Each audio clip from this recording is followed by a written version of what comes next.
What is the best Australian rules football? The obvious answer to many might be the Sherrin, but what other brands are on the market and how do they compare? In order to find out, I'll be conducting a number of tests on 5 flagship footballs to see if the brand really makes a difference. In the lineup we have the Ross Faulkner, Burley Premier, Winchester Storm, Kookaburra Elite and Sherrin KB Game Bowl. Firstly, I'd like to thank both Kookaburra and Burley who have supplied a bowl in today's video.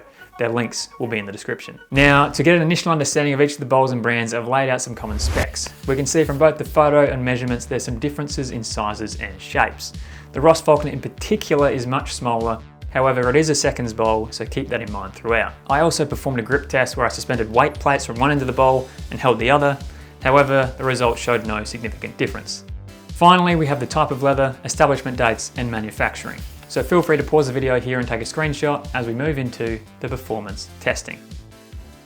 Welcome to the most exciting part of the video, the subjective performance testing. Obviously these are very much down to the skill of the user, so I'm very much on display here. But test number 1 is an accuracy test. We've got some cutouts there in the background, one at 20, one at 25, one at 30. Now the point system for today, 3 points if you hit the target, 1 if it's inside the cones, so most points wins. 2 other tests later on, but let's get into it. And so it begins, the definitive test that will crown the football best suited for a bit of kick to kick. I brought along 3 of my favourite bright green friends to help officiate, although just like those in the AFL, they can't see what's going on. Now, as the scoring suggests, the closer to the target, the more points awarded. This isn't just to judge the kick, but also how likely the other person is to marking it. So, to conclude round 1, Sherrin takes the lead on 3 points. Moving on to 25 metres, and of course the test isn't perfect, but it provides a good idea of how the footballs feel and act. Unfortunately for the Ross Faulkner, it had the hardest job going first, but thankfully from a weather perspective, there was virtually no wind. So it really just came down to my skill execution. I tried keeping as much as I could the same, so if there were any blaring issues, it would be very noticeable.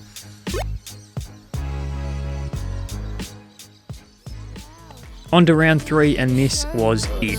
30 metres away, things get interesting. Got him. Right on the dome. Right on the dome.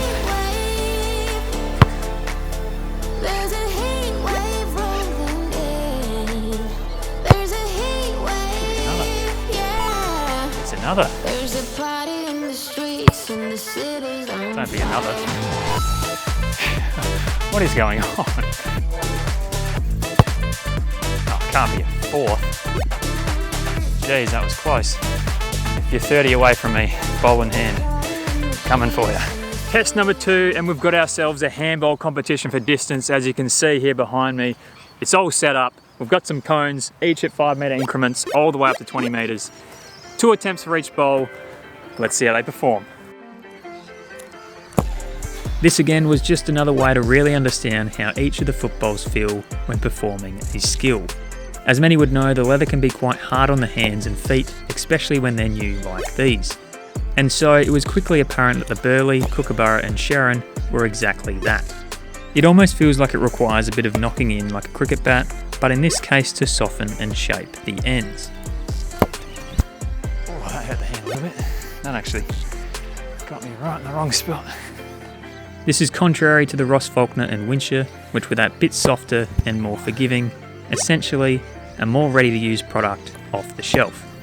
Why is that? This may simply just come back to the difference in leather used, but it could also raise the question on the longevity and wear of each of the bowls. It's not something I have the answers for, but maybe something to consider if purchasing. As we get into the last few handballs, some respectable improvements on the first attempts, but the Winchester takes the win with a final distance of 20.21 metres. Pushing 20, happy days. Test number 3, and we're into some goal kicking. We're about 20-25 out in the pocket, 3 shots each, normal scoring rules. Who comes out on top? And so here we are to find out which bowl is the most clutch. I've gone with the stock standard snap from the pocket, as I wanted to get an idea of how well the bowls curve and how easy it is to do so. Now, the score was one thing, but this was the type of test where I really started to notice the differences in sizes and shapes. So my focus shifted to which bowl I felt the most confident and comfortable kicking. I have grown up predominantly using a Sherrin, so round 1 results may have been a reflection of that. Despite the current scores, I actually preferred kicking the Ross Faulkner and Burley. This may be controversial, but I quite like the slightly longer and narrower feel compared to the Sherrin and Winsher.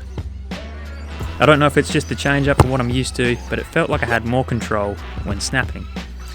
However, the opposite argument could be made for a drop punt.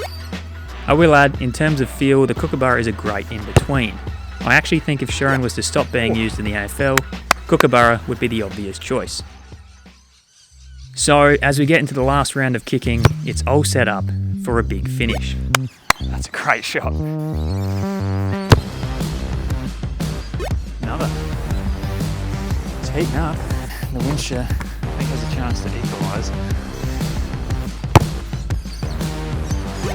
And does. I think Kookaburra has a chance to equalise as well. It has. Absolutely has. It's leading the pack. Is it too much to ask? It is. Damn.